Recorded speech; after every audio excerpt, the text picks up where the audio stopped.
You're listening to the APSE Podcast, the Association of People Supporting Employment First, with your host, Chris Davies.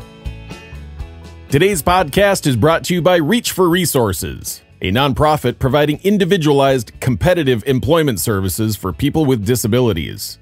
We believe our community is a better place when it is inclusive and everyone, regardless of ability, has the chance to be successful. Learn more at reachforresources.org.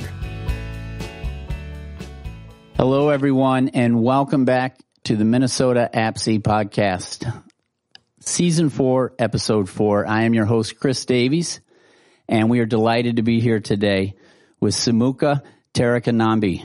How you doing today, Sumukha? Doing good. How are you? Wonderful, wonderful. We're very glad you're here. I think everybody's really going to enjoy getting to know you here today and a little bit about your personal journey and the things that are important to you. I know I'm excited to have this discussion. Yeah, thanks for having me today. Absolutely. Thanks for coming in.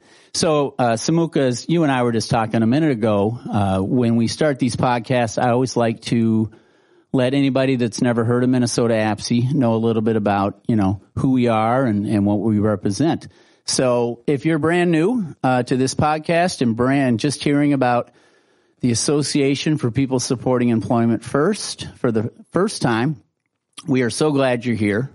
We are the only membership organization, the national membership organization that is solely committed to promoting customized, integrated, competitive employment for all. And we have a Minnesota chapter, obviously, and we've been doing this podcast now for 4 years. As I said, this is Season 4, Episode 4, so a lot of symmetry here today. And it's a Friday. Yeah. Not that anybody out there, they might be listening. It could be any day, but we're recording on a Friday, and that's my favorite day of the week. So I'm happy. How about you?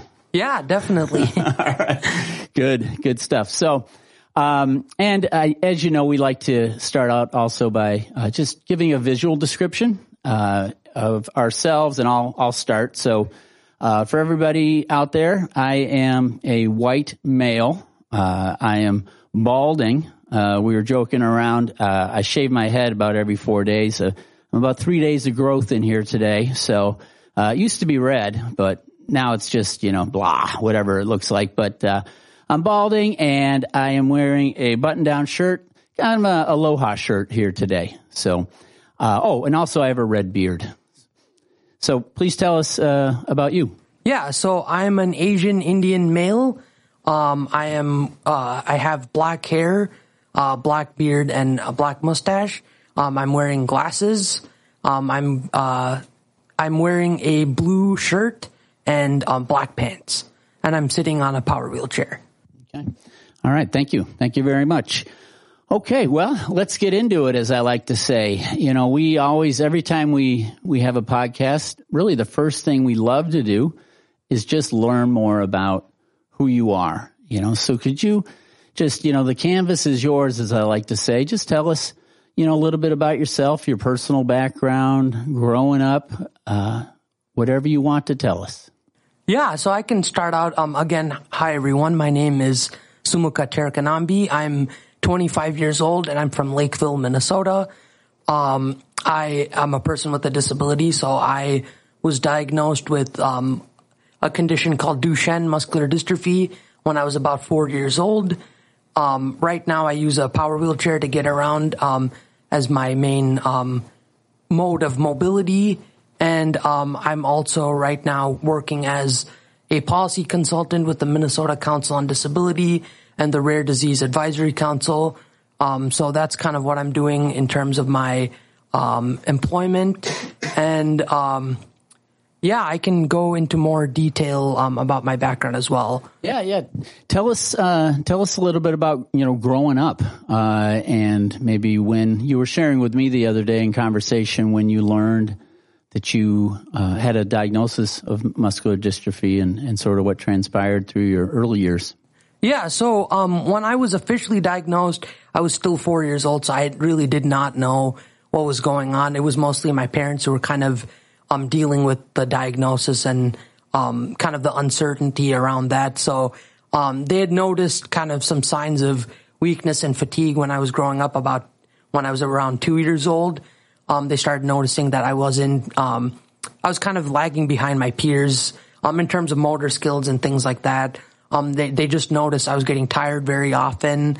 I was walking up the stairs very gingerly, so I wasn't developing like most kids. And that's kind of when they started getting concerned. And even the teachers at the preschool also noticed that I was not where I needed to be for a kid my age. So that's when my parents consulted a pediatrician and went to the University of Iowa neurology clinic to ultimately get my confirmed diagnosis of DMD. And so, yeah, at that age, obviously, I didn't really know too much about what was going on. I can kind of speak a little bit to what my parents went through a little bit, just based on what they told me. It was a difficult time, obviously, getting a diagnosis like DMD. For those of you who don't know, DMD is a progressive neuromuscular disease, so it affects all muscles, including involuntary muscles like the lungs and heart. When my parents received that diagnosis, at the time, the life expectancy was about 16 years of age. So it was basically obviously very hard news to hear, and took a while to kind of accept the news, and kind of for my parents to decide that they were going to focus on making sure I had every opportunity and things like that, which they did. So that, I think, was kind of the initial reaction to the diagnosis, was obviously sadness and kind of not knowing what to expect with the diagnosis, but then ultimately deciding that it was not good for them to be depressed about the situation. And so my parents kind of took the situation as it was and kind of did everything they could to make sure I could have a normal life just like anyone else. So that was very important. I would say when I started to come to know a little bit, so just for some context, I did have muscular dystrophy. If you had known me when I was younger, you probably couldn't tell unless I told you that I had it. So it was a little bit less visible at the time. I could walk. I could, to some extent, I could play sports with other kids. I could run around. Those were not, that didn't become a challenge until I was about 11 years old. Then I started noticing that because the disease is progressive, so even though we were doing different treatments and things like that, ultimately that's the characteristic of the disease. You start to slow down. And so I started slowing down around 11 years old. It was getting more difficult to walk, get up from myself if I fell, get up from the ground if I fell. And it was just getting very difficult. And that's when I learned that I had a progressive condition. And I was still very young, so I didn't take the news particularly well.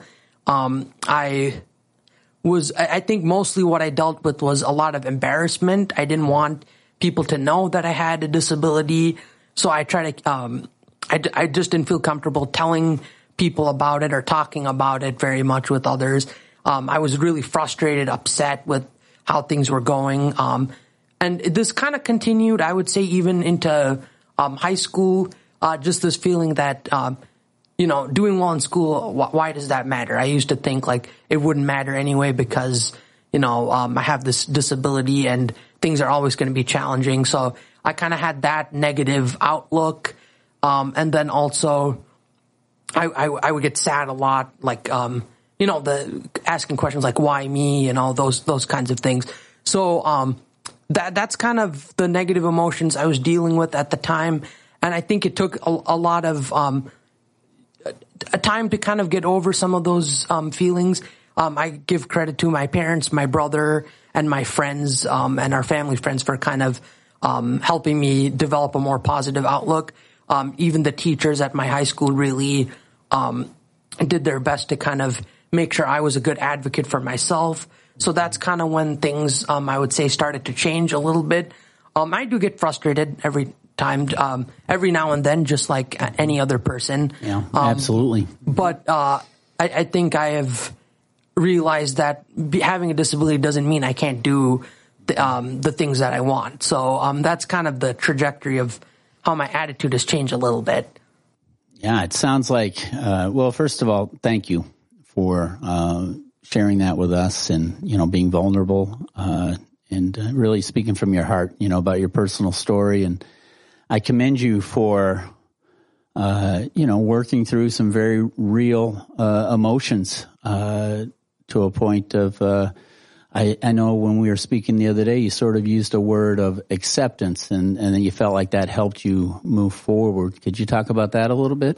Yeah, I would say I've just kind of accepted that the situation is the way it is. I think it's something that has definitely helped with kind of controlling how I feel about situations, so I don't get depressed or upset as much anymore. I'm able to just focus on what I need to do and not worry about the disability. I'm much more comfortable with sharing about my experiences with others. In fact, that's something that I would say I've improved on a lot, is being able to share my experiences with others. So I've also developed a lot of self-advocacy skills. So really I've realized that a lot of the challenges I face are because of societal barriers, not necessarily. Obviously, I face challenges because of my disability, because I do need assistance with most daily tasks. But I think I've realized that being a good advocate is important. So I would say that's kind of how I look at things now a little bit. Sure. Yeah. And it sounds like acceptance doesn't mean complacency. It doesn't mean, oh, well, I'm going to accept this and not live the fullest life I possibly can. It sounds like you are really, using that as a springboard almost to be free of being held back and going after, the things that are important to you. Would you say that's true? Yeah, I would say so. I don't, I guess, allow my disability to hold me back as much as I maybe did in the past. So I have a more positive outlook, and I have been able to do everything that I was able to go to college, get my degree. I have a job as a policy consultant right now, so I've had the opportunity to travel throughout my life. My parents have made sure that I've been able to go to as many places as possible, and so that traveling is there, and then also. I have very good friends that I'm able to hang out with and spend time with. So I think those things, I've been able to do it despite having a significant condition. Yeah, and those are the things that are important to all of us as human beings. You had mentioned that you got your undergrad degree at University of St. Thomas. Is that right? Yep, that's correct. And I think I remember you saying, at that time you really started thinking about accessibility issues. Can you tell us some maybe specific things or personal stories that really drove you into wanting to focus on making things more accessible, not just for yourself but for others? Yeah, I'm just going to go back just a little bit to my high school years, because that's where the self-advocacy skills kind of really started. So previously, my parents were very involved in making sure teachers understood what accommodations I needed. So they were kind of the ones that were advocating for me. I was kind of, I was not as involved. I did know, I want things to be this way, but they were kind of my main advocates. But then in high school, the caseworker at my school, the physical therapist, they really put it on me to be the one to tell my teachers, these are the accommodations I need. They also, not just with the advocacy, they also encouraged me to be involved with extracurricular activities and kind of get involved and kind of make friends with other students and things like that. So that really kind of set the stage. I would say it was my junior and senior year where I really started. Initially, I was resisting their advice a little bit, but I think then is when I started being very good at telling teachers exactly what I needed, what accommodations I needed, being very clear about that, and then also being more involved in school, whether that was musicals, debate, things like that. I was involved in those extracurricular activities. So that definitely was a foundation for the advocacy I would have to do in St. Thomas. Specifically there, one of the issues was one of the buildings where I had most of my classes in. It was an old building, so it was not meeting any of the ADA standards. Really, there just to kind of illustrate how bad it was, there was no elevator. So I did have classes in the basement. There was no elevator. There were no accessible restrooms. So I was at one point going all the way to the student center, which was about 10 minutes away, just to use the restroom because that building did not have them. The way I was getting down to the basement was I had to go down a small path towards the back of the building to get into the basement level to go to my classes, which was fine when the weather was good, but obviously in Minnesota, the winters are pretty harsh, so it would get very difficult in winter, especially when that area was not cleared of snow and ice. So that was an issue, and then also some of the entrances didn't have the automatic door openers, which is technically not required by the Americans with Disabilities Act, but is obviously very helpful for people with disabilities and even people without disabilities. When your hands are full, you can absolutely. Yeah, it's a universal accommodation. Exactly. And so none of those were in place. So I had to really advocate. I had to work with the Disability Resource Center to make sure that these kinds of so it started with installing a door opener at certain entrances. And then I showed the Director of Disability Services and the Vice President of Facility Management the issues, like I can't even get into the door of the restroom. And so even though I feel like the university should have been a little bit more proactive with accessibility, it was good that they listened to my concerns and then did something about it. So that building actually got significant renovations over the 4 years I was there. They got an elevator installed. They made all the bathrooms accessible for a person in a wheelchair. They added those door buttons and everything. And so I really had to work with the Disability Resource Center for about 4 years. I spent a lot of my time advocating for issues. It wasn't even that, it was not only that building, there were other issues around campus that I had to bring to the attention of the Disability Resource Center. I'm at least glad that they worked with me and didn't kind of resist once I brought it up. But again, I think the proactiveness was kind of missing in terms of accessibility. And that was kind of when I saw a need for accessibility, especially considering people with disabilities, because I didn't feel like that was being made a priority. And so that kind of is what the situation that kind of made me interested in pursuing a Master's of Public Policy degree, to be part of changing the way things are and making sure people with disabilities are included and things like that. So that's kind of the story around that. Yeah. Wow. Well, that's a big deal. Congratulations. Yeah, thank you. And, at least from my perspective, it feels like any change for the better for humanity over the history of time doesn't seem to happen unless we're up in the front. Yep.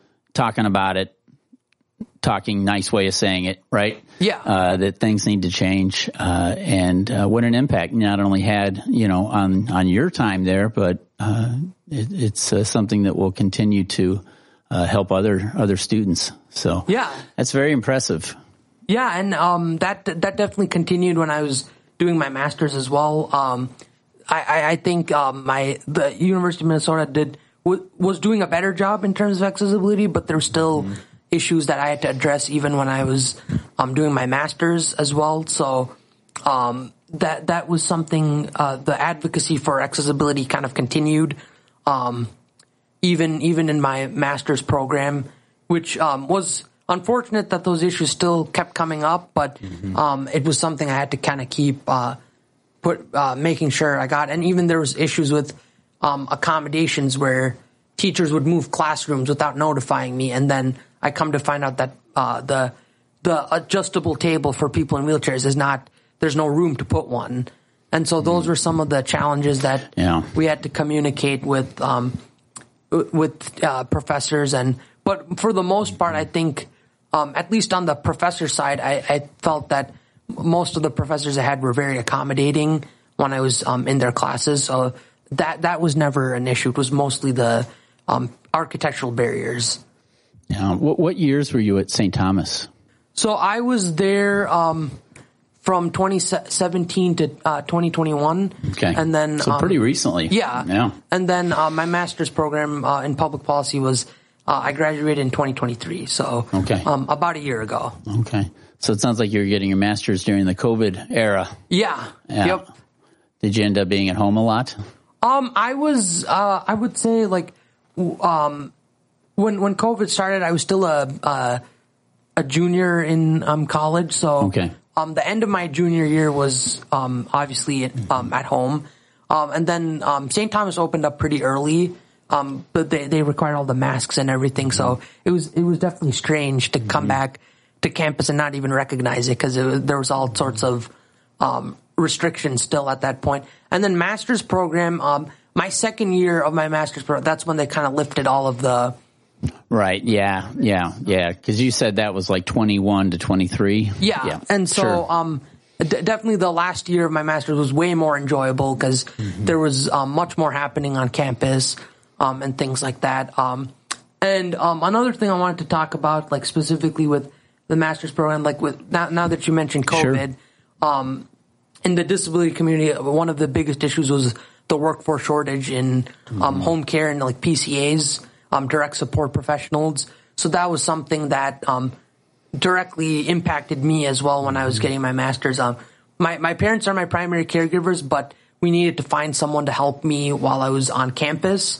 And that was very challenging. There literally was no staff available. My case manager had called a number of agencies and people they just didn't have the staffing. So my parents were actually with me for the first month. They had to take time out of their busy schedule to kind of assist me on campus, which was pretty difficult because both my parents work. They have their own things going on. So that was a big challenge. And I had to rely on my luckily I had friends who went to the U, so they were able to fill in and help me. So that was a great experience where my friends got to assist me on campus. And I think that really made it enjoyable because they could go with me everywhere. And even after they were helping me, we would hang out and things like that. So, but yeah, I think there was a lot of issues with like COVID, especially with the direct support professionals. And I'm obviously thankful that my friends were able to fill in that gap. Yeah. It sounds like a really natural way to get the support you needed. But you're right. I mean, there is a shortage of direct support professionals, particularly in the area of PCA and in-home help and things like that. So, but something you said really, it's interesting, ties into a kind of a core philosophy of customized employment, which is what APSE advocates for, is that the most natural way we get support at work is from our coworkers. And so APSE's, what we believe is to help build that bridge, for people at their jobs.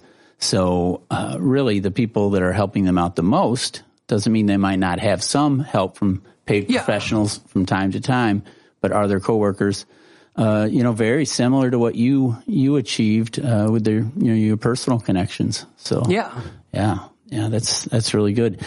And so then you after you got your public policy degree, your master's in public policy, is that when you started working for partners in policy making? So actually, partners. So I during my master's is kind of when I started getting more into advocacy, like disability advocacy. So my specific degree program, there wasn't a whole lot of focus on disability policy. That was kind of an area where there weren't classes dedicated to disability policy or ADA issues or anything like that. So this was kind of to sort of supplement the learning. Like, so I was learning like the concepts in classes and everything. and I had the flexibility of kind of doing papers on the topics that I was interested in. So there was some where I was able to do disability focused, but I was in. But I wanted to also be involved in advocacy to kind of learn more about the issues. So that's before I started my master's, I got in contact with the public policy individuals at the Muscular Dystrophy Association. Okay. So I got connected with them, and then I joined the Grassroots Advocacy Network. So basically what that is they give us action alerts on different legislation at the federal level. Sure.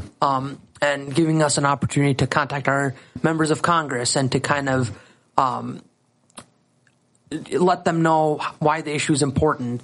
And part of that was they had organized a virtual Hill Day because still obviously COVID was just starting to kind of subside. So I was able to participate in that virtual Hill Day.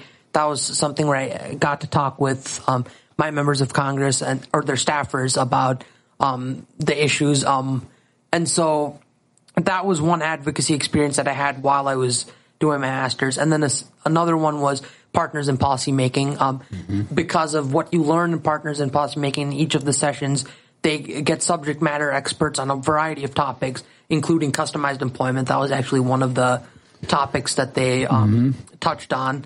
And so Partners in Policymaking was a great program that I was able to be a part of my second year of my master's program. And really, I learned about disability rights, the history of it, different policy areas, gained some more knowledge about the services that are available, and then also learned the importance of developing relationships with my state elected officials, local and even federal. Yeah, absolutely. So that really was a great experience to build my self-advocacy skills, but then also learn while I was in my master's. And there was a lot of times where what I was learning in the master's program applied to some of the partners assignments that we had. And then some of the things I learned in partners were issues that I was able to explore more in depth for research projects for my coursework. So they kind of went together like that. So that was when I did Partners in Policymaking. I was also at that time doing an internship at the Minnesota State Senate. So I interned for Senator Hoffman, who is a very vocal advocate for disability rights. So I was able to intern for him, kind of learn more about the legislative process. And things like that. That would be a great way to learn. Yeah. So I was kind of kind of seeing the process and how things work. I was attending committee hearings. I was doing some research on actually a lot of employment issues. One of the things I read about and was working on as part of my internship was reading about the Connect 700 program and the legislation that was being proposed to strengthen that program. For people who don't know, Connect 700 is basically like an affirmative action program for people with disabilities within state agencies. Right. So it was, unfortunately, there were some significant problems with how people with disabilities were experiencing the program. There were some issues where supervisors are not always accommodating, depending on which agency you were in. So there was a kind of an inconsistent approach. Some agencies did a great job of accommodating, but so that was one of the issues that I kind of dove into when I was at the Minnesota Senate. So that's kind of some of the outside experiences. Sure. One other thing I would mention, is like I also started getting more involved with like I started getting involved with the steering committee at the Humphrey School, which is where I went. So they were doing a new strategic plan. Okay. And one of the things I've realized is DEI doesn't always incorporate people with disabilities. So this was a situation there where I had to make sure I was involved in the committee to make sure accessibility was part of their discussion. So I was able to get some objectives and goals related to accessibility as part of the plan, so those were kind of when I started to also get involved in like outside committees. And that's just kind all of these experiences kind of worked together while I was in my program. Yeah, it sounds like it really came together for you, and you were very opportunistic, as well. Yeah. And I just want to say I totally agree with what you're saying about disabilities not always included in a DEI discussion, diversity, equity, inclusion.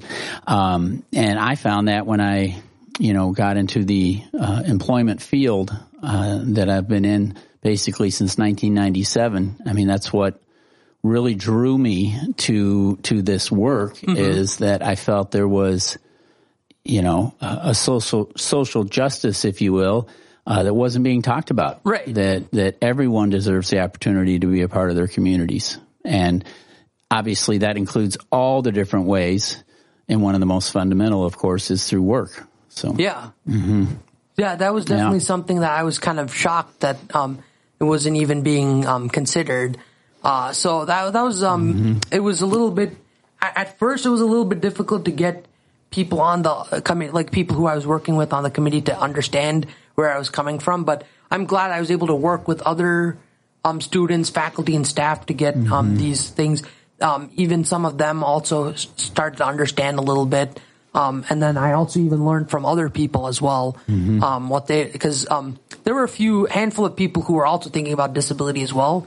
But it was just a matter of making sure it's part of the plan, because if it's not, then I knew they weren't going to do anything for students with disabilities. So, but yeah, that's just kind of what I was up to while I was doing my master's. So yeah, those advocacy and my education kind of came together at that point. Yeah, it sure did. And, obviously the need for more accessible environment, across the board, there's so many different areas. Are there any, one or two really specific areas that speak to your heart that you really, want to focus on?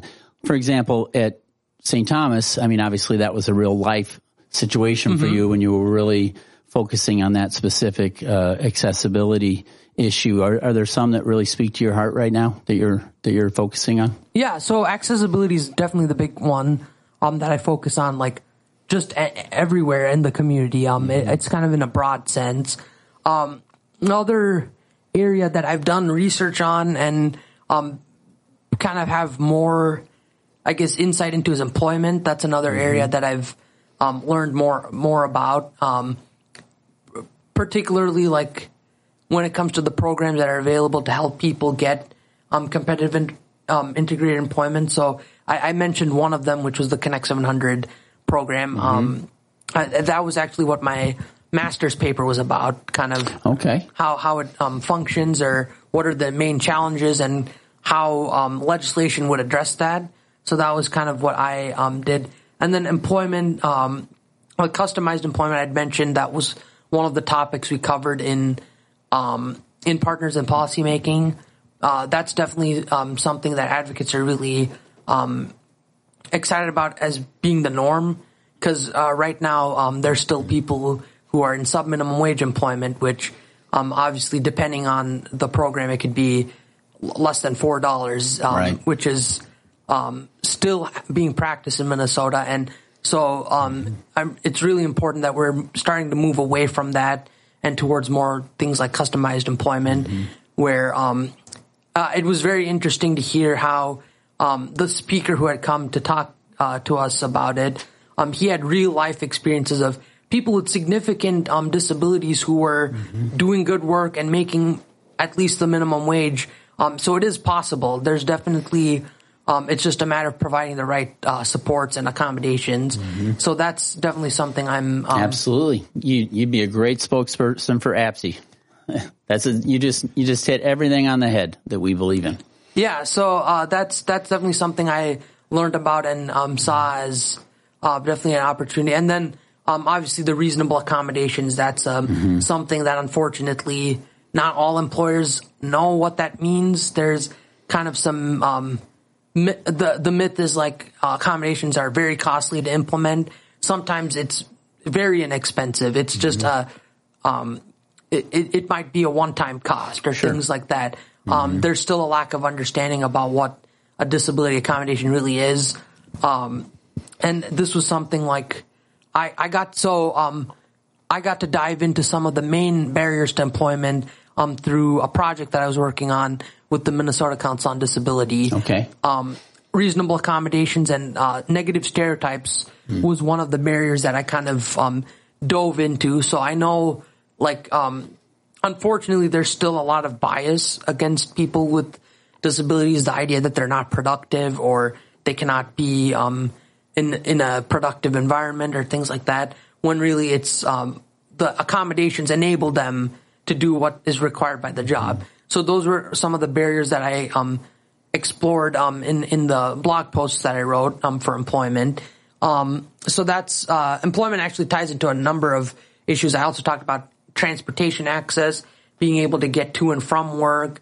Also some of the benefit programs like MAEPD requiring very costly premiums. Yes. And it's a huge problem where people can't afford to pay the premium, so they're kind of in the decision between working or keeping medical assistance. And it seems to be very counterintuitive to what I would think the spirit of medical assistance for employed persons should be about, MAEPD. Yeah, and thankfully, they at least removed the asset requirements. That was also something that was part of the program that was recently, they eliminated it, but the premium is the other main issue that advocates are still pushing on, which makes sense because medical assistance is one of the only programs that covers the home and community-based supports, which people need to be independent, but then if they become independent, there's all these penalties.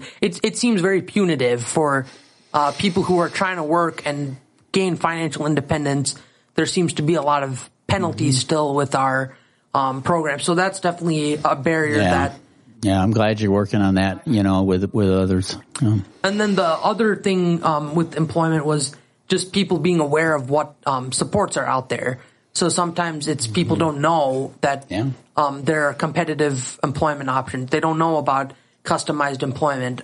So unfortunately, that's why a lot of people still get shuffled towards sub-minimum wage work, is because case managers don't know about the program. So that was another main barrier that I uncovered while I was doing my research for that project. And also I had the opportunity to interview other people with disabilities, and they were kind of sharing some similar struggles, some issues that they were facing in getting employment. So that's really what I've been able to do. So employment is definitely one area. And then I kind of mentioned this already, but healthcare is also another. I talked about MAEPD, which is kind of an intersection of healthcare and employment, but healthcare access is another issue that I've been learning way more about, mostly from the rare disease aspect. So Rare Disease Advisory Council, they advocate for the rare disease community, and one of their main goals is to increase access to treatments, therapies, accelerate the rare disease research, and then also making sure people can get the quality of care that they need. So I've been learning a lot more about the challenges, whether that's insurance coverage of treatments requiring a lot of prior authorization and making it very difficult for people to get their treatments in a timely manner. Those are some issues that I've also kind of become more aware of with my work at the Rare Disease Advisory Council. And then, like I said, medical assistance is another major issue. Like just there's all sorts of requirements where people still need to get recertified as disabled periodically. Those are all issues that I think make things very difficult for people with disabilities, because life is already challenging and these kind of add to that. So yeah, the healthcare, employment, transportation was another instance. I was able to share some personal stories about that as well through some of the blog posts that I wrote for the Minnesota Council on Disability. So one of the big issues that was discussed this session was transportation network companies like Uber and Lyft being required to provide wheelchair accessible vehicles. Right now, that's a gap in the service. It's not available. So this one was more about pay incentives for people who modify their own vehicles. Or, Sure. And obviously there needs to be more work on that in terms of providing financial support for people who want to do that. But those are some of the things that were being discussed this time in terms there's of a real transportation. market for there's a real need and a market for that. Yeah, I've been saying that for years. Yeah, so I mean, it's not only a safety issue, but I think it's important that people with disabilities can, if they wanted to, go out with their friends at like 10 o'clock at night. They should be able to do that. It shouldn't be dependent on Metro Mobility not being available or whatever provider not being available at that time. So definitely, and then there's also things like where Metro Mobility has expanded their service hours. That was also through legislation. So there's definitely a lot of things in those three areas that I'm following a lot, in addition to accessibility. Yeah, thank you. Thank you. Do you mind if I'm going to switch gears a little bit, and I want to just sort of revisit something we were talking about at the beginning. But first, I do want to say it's very clear that you are well-read, well-educated, and well-spoken on all these issues. I'm really glad you're doing what you're doing. It definitely feels to me like you have really found your niche, your advocation. Yeah. Or your calling is what I'm trying to say. Yeah. I have a lot of advocation, so it just comes out that pay nothing. But anyway, so what I want to ask you is, you talked a little bit about when you were young and it was difficult and it was challenging. And over time you were able to sort of, as you said, I believe, change your outlook a little bit. Yeah. And that sort of was freeing to live a fuller life. If there's any young people listening to us right now that maybe are struggling with some of those same things you did when you were young, what would you say to them? Yeah. So, I would say, it's like, I understand that it's tough because, it is obviously difficult to live with this, condition, but there's still things that, you can do if you want to. There are many examples of people who have gotten their degrees who are, in various fields, doing, what they want to do. There's, people with disabilities who are traveling, who are able to go, travel around the world and, see different, areas. So that's definitely possible. I think, definitely, making sure that you're an advocate for yourself, because things are not going to get done unless you voice your concerns and make sure that people understand what you need to be successful. So when I think of like people who are younger, I think self-advocacy is very important, especially at a young age. It took me a while to get to that point, but if you start now, that's where you can make sure you get what you need. And also, like, policy is important. Changing policy is what's going to be the most impactful there. When people, I've seen it happen where it takes a while, but there have been very many instances where advocates have really pushed for an issue, and there's actually been legislation. There's examples where I've seen that. So it takes a while, but it does happen. That's what I would say. Is not try not to let like the disability hold you back, because there are still things you can do. Yeah. Thank you for sharing that with us. And I really commend you. And if you don't mind me saying, you mentioned a couple times, how important it was what your parents did, in terms of their attitudes about living a full life, and how impactful that was. And I hope it's okay. I give a little shout out to your mom. She's in the listening audience today. So we have a full studio audience. We have two people in the studio audience. One of my coworkers is in here too. Her name's Nina. So it's fun to have a live audience. But a little shout out to your mom, Sheila. Yeah. And when we get sort of towards the the penultimate part of our podcast, we really like to ask sort of an open-ended but philosophical question of, what is your vision, for the world, particularly for maybe people with disabilities and other challenges. Where do you see the world in 10 years? What's your hope and dream? So one thing I've mentioned a lot about how a lack of accessibility made my life very challenging, especially when I was in college. So I would like to see every place just go above and beyond. Sometimes it's not enough to just meet the minimum standards. There's more you can always do to make things more accessible. So I would hope that in 10 years, everywhere I would go, I would not have any challenges or barriers because everything would be fully accessible. And it's not just physical accessibility, obviously digital accessibility and making sure people who are visually impaired also have access to things. So I would say just full accessibility of the community. The second thing is, while Minnesota has made a lot of strides in terms of public benefits, a lot of states still have asset and income limits for their Medicaid programs.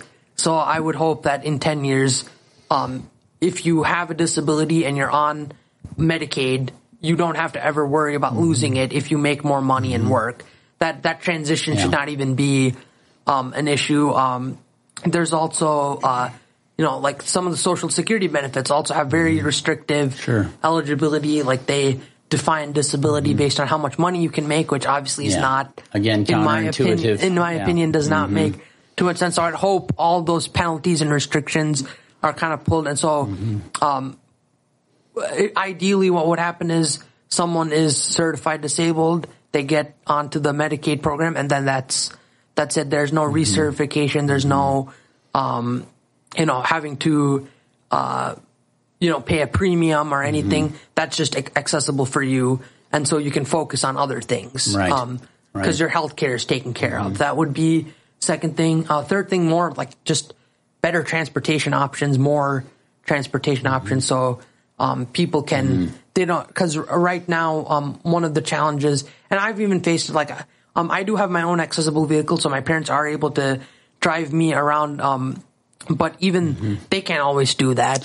So having transportation options where I don't have to plan my schedule around available transportation, that would be another area that I think would make things a lot easier for people. And then this is obviously a little bit more challenging, but changing other people's attitudes, because there's still a lot of bias and stereotypes about people with disabilities. There's still, unfortunately, a lot of negative attitudes.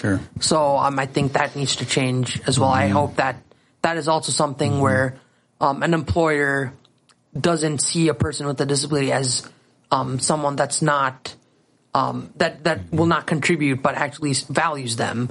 I think that those would be the four vision. That would be the vision that I would have. Yeah, it's a great vision. It's a great vision. I love it.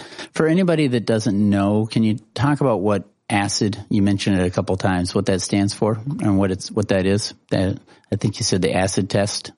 Yeah. So basically with medical assistance, ACID means you can't have assets worth more than a certain assets. Yeah. I'm so sorry. No, I have a lot of wax in my ears, so I'm thinking ACID. What does that stand for? Okay, so thank you for explaining it to me. I'm the one who doesn't know. So, all right.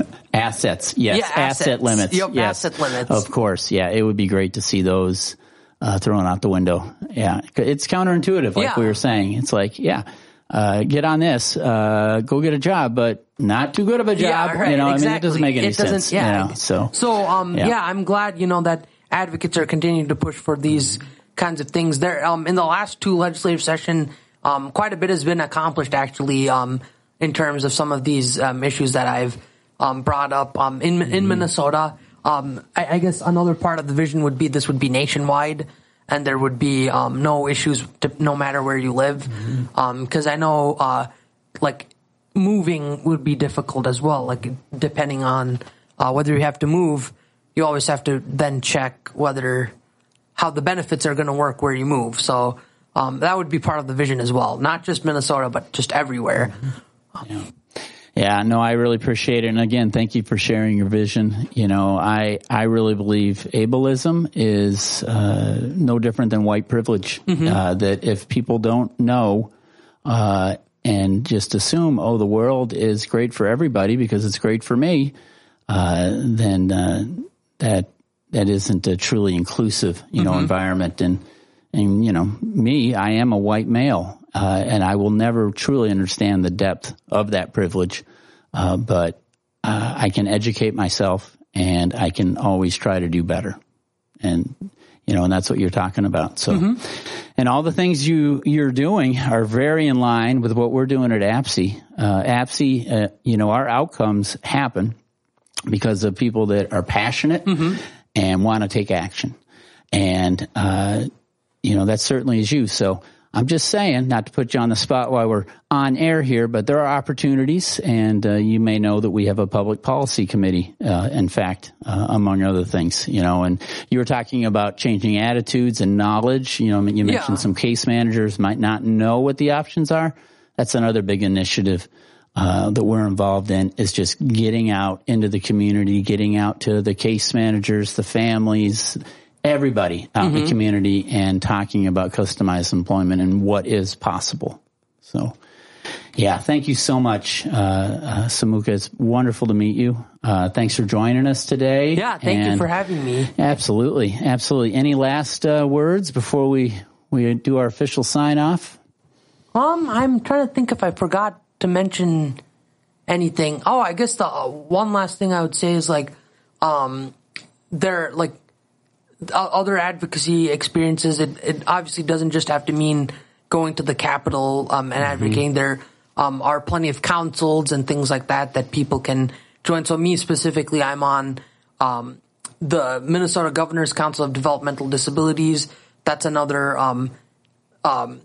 organization that works to improve the system for people with disabilities, and they really do a lot to encourage self-advocacy. That's actually Partners in Policymaking is one of the initiatives through that. So I'm on the council there. I'm also on the Disability Advisory Council at Dakota County. So there are other ways even at the local level to get involved with advocacy. So that was the other thing I just wanted to mention. Yeah, no, I appreciate that. And also, I wanted to circle back to, you had talked about the work and research you have done on Connect 700. If somebody out there listening is interested in Connect 700, where do they go? So, if I'm not mistaken, so if you go on the state careers website, there is a tab that says Connect 700 for people with disabilities. That should have all the information on how to find what the application is and everything. That's where I went to get my certificate for that. So there's a bit of a process, but once you do that, then when you apply for any job on the state government website, they usually have, this is designated as Connect 700, so you would apply through that. Okay. So it's usually pretty it should be pretty clear, but at least from my experience. So that's kind of how you'd go about it. So state government website, Connect 700, from there. Yeah. Yeah, right on. Well, great. Well, thank you again. Been a real pleasure. And I know this isn't the last time I'm going to see you. I'm already looking forward to the next time. Yeah, thank you so much. Okay, and I think I can speak for you and myself and all of APSI when I say, if you believe it, you can achieve it.